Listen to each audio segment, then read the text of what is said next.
श्री सूत जी व्यास मंच पर आसीन हैं। श्री शौनक जी आदि ऋषि सुन रहे हैं दिव्य वाणियाँ उनकी, दिव्य कथाएं। और है प्रसंग श्री कल्की विवाह।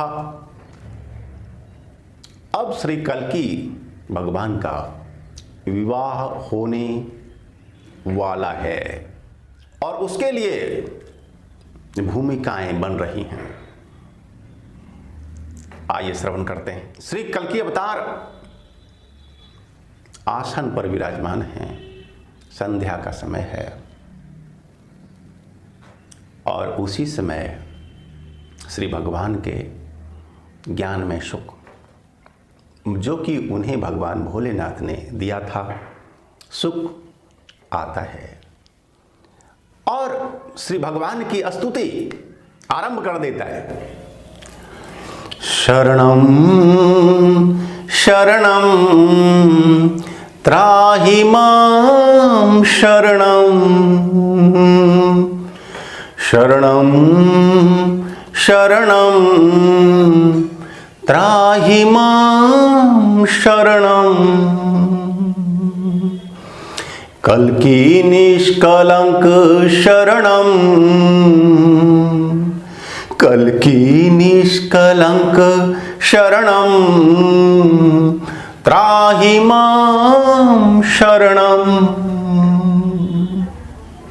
और इसके बाद भगवान सुख को अपने पास बैठाते हैं कि भैया आप कहाँ विचरण कर रहे थे, कहाँ थे आप? कई दिनों से हमसे नहीं मिले। भाई आपने भोजन किया है कि नहीं किया है? आपके लिए व्यवस्था हो क्या? मंगवाएं कुछ? भगवान भी स्वागत करते हैं। और इसके बाद श्री शुक बोलते हैं कि भगवान मैं विचरण करते हुए सिंहल देश गया था। सिंहल जो आज श्रीलंका कहलाता है। सिंहल देश चारों ओर सागर से है घिरा हुआ। सागर के बीच में एक है वह टापू और बड़ा ही सुंदर है प्रभु, बहुत ही रमणीक जगह है। वहाँ पर हर तरह की चीज़ें आपको मिलेंगी।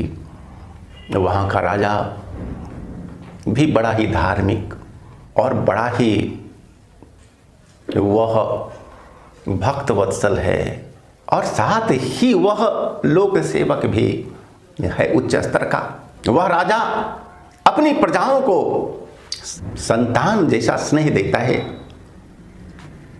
और उसकी एक बेटी है प्रभु, नाम है पद्मा, और या पद्मावती उन्हें कह लें। वह पद्मा साक्षात देवी है प्रभु, रूप और गुण वैसे हैं जैसे मैंने आज तक और किसी स्त्री में नहीं देखा, ना ही मैंने सुना है। और उस पद्मा का मैं वृत्तांत आपसे कहना चाहता हूँ। आप हमें इजाज़त दें, इसकी आज्ञा दें इसकी। भगवान मुस्कुराए बोले कि हाँ हाँ आपको बिल्कुल आज्ञा है। आप अपने दिल की बात, मन की बात अवश्य कहें। हे सुख, आप तो ज्ञान में हैं, आपके पास हर तरह का ज्ञान है, बुद्धि है, विवेक है, और आप जो भी कहेंगे अच्छा ही कहेंगे और हमारे हित में ही कहेंगे। इसीलिए आप निसंकोच होकर बोलिए। और बोलते हैं सुख कि हे प्रभु, राजकुमारी वह पद्मा अपनी बाल्यावस्था से ही बहुत ही है धर्मनिष्ठ और वह शिव की भक्ति ही करती है। वह शिव की है पुजारन। बिना शिवलिंग की पूजा किए वो भोजन तक नहीं लेती। और भगवान वह घंटों ध्यान करती है। वह बाल्यकाल से ही विद्या में, विभिन्न तरह की कलाओं में निपुण है।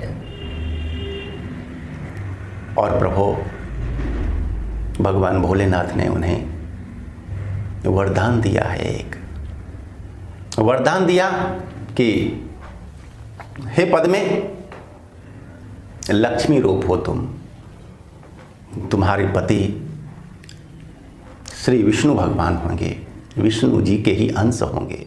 और साथ ही हे पद्मा, जो भी तुम्हें पुरुष वासना की दृष्टि से देखेगा, विवाह की इच्छा से देखेगा, श्री विष्णु के अतिरिक्त जो भी देख भर लेगा वह तत्काल स्त्री हो जाएगा और उसका स्त्रीत्व तब तक रहेगा कायम जब तक कि स्वयं विष्णु के अंश श्री कल्कि आशीर्वाद देकर दोबारा उन्हें पुरुष रूप धारण करने का आशीर्वाद नहीं देंगे। यह वरदान राजकुमारी पद्मा को मिल चुका है बाल्यावस्था में ही, और धीरे धीरे समय बीता। वह देवी पद्मा युवती हुई और अब तो उनकी ख्याति होने लगी चारों तरफ। देश विदेश में लोग नाम की चर्चा करते, रूप गुण स्वभाव संस्कार विद्या कला की चर्चा होती है उनकी। और एक दिन उनके पिता बृहद्रथ जी ने बेटी के विवाह की बात अपनी स्त्री से कही कि अब हमारी बेटी पद्मा युवती हो गई है और उसका विवाह हो जाना चाहिए, लेकिन उसके योग्य वर कहाँ मिले, कौन है उसके योग्य? हमें तो संसार में कोई दिख नहीं रहा, वैसा कोई राजा राजकुमार मैं जानता नहीं, लेकिन क्या करूं, विवाह तो करना है। और इसके बाद राजा की पत्नी कौमुदी ने कहा कि स्वामी, ये बात तो ठीक है आपकी, योग्य वर कहाँ ढूंढेंगे, लेकिन आपको शायद स्मरण नहीं है भगवान भोलेनाथ के वर का, जो कि आपकी बेटी को है मिला हुआ। भगवान भोलेनाथ माता भवानी सहित वरदान दिए हैं कि हमारी बेटी का पति स्वयं साक्षात विष्णु भगवान होंगे, स्वयं साक्षात विष्णु भगवान के अंश, स्वयं साक्षात भगवान विष्णु के अंश अवतार ही होंगे। और जब वरदान मिला हुआ है तो फिर संशय कैसा? भगवान विष्णु के अंश एक दिन जरूर हमारी बेटी को ब्याह ले जाएंगे, हमारा जामाता साक्षात भगवान होंगे, ये तो हमारा सौभाग्य है स्वामी। तो राजा बोलते हैं कि रानी, आपकी बात तो सही है, भगवान भोलेनाथ ने वरदान दिया है, लेकिन वे प्रभु कहाँ हैं हमें नहीं पता। भगवान विष्णु ने कहाँ जन्म लिया है यह मुझे नहीं मालूम। मैं कैसे निमंत्रण दूं, मैं कैसे बुलाऊं, मैं कैसे क्या करूं?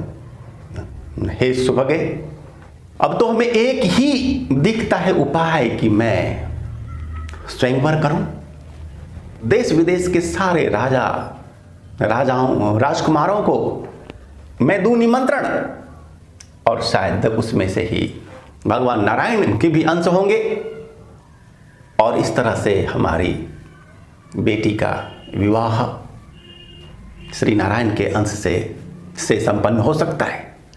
दोनों पति पत्नी ने योजना बनाई स्वयंवर की, स्वयंवर करना है। और एक दिन स्वयंवर का मुहूर्त देखा गया, रखा गया। सैकड़ों राजागण, राजकुमारगण, विद्वानगण, राजा बृहद्रथ ने सबका सम्मान किया, बहुत अच्छे से स्वागत सत्कार हुआ। सारे लोग स्वयंवर मंडप में विराजमान थे, और जहां एक से एक बढ़कर विद्वान गुणी शक्तिशाली लोग आए हुए थे।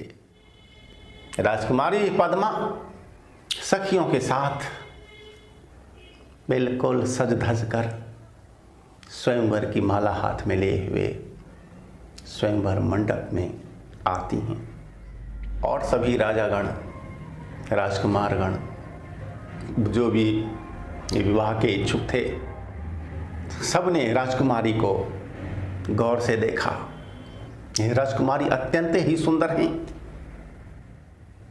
लगता है कि जिस चेहरे से विद्युत की आभा निकल रही हो। राजकुमारी के रूप सौंदर्य को देखकर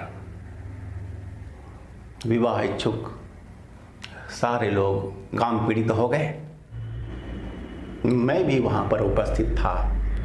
एक बड़ बरगद के पेड़ पर बैठकर और सारे दृश्यों को देख रहा था। हे स्वामी, मैंने सब कुछ अपनी आँखों से देखा है। यह बात सुक जी श्री अवतार को बोलते हैं। जैसे ही स्वयंवर में उपस्थित लोगों ने राजकुमारी को वासना भरी दृष्टि से देखा, तो जिन पुरुषों ने देखा वे सारे पुरुष भगवान भोलेनाथ के वरदानवश स्त्री रूप हो जाते हैं। सबके ही जो थे पुंसत्व हो जाते हैं समाप्त, और सभी स्त्रियों से हाव भाव वाले हो जाते हैं।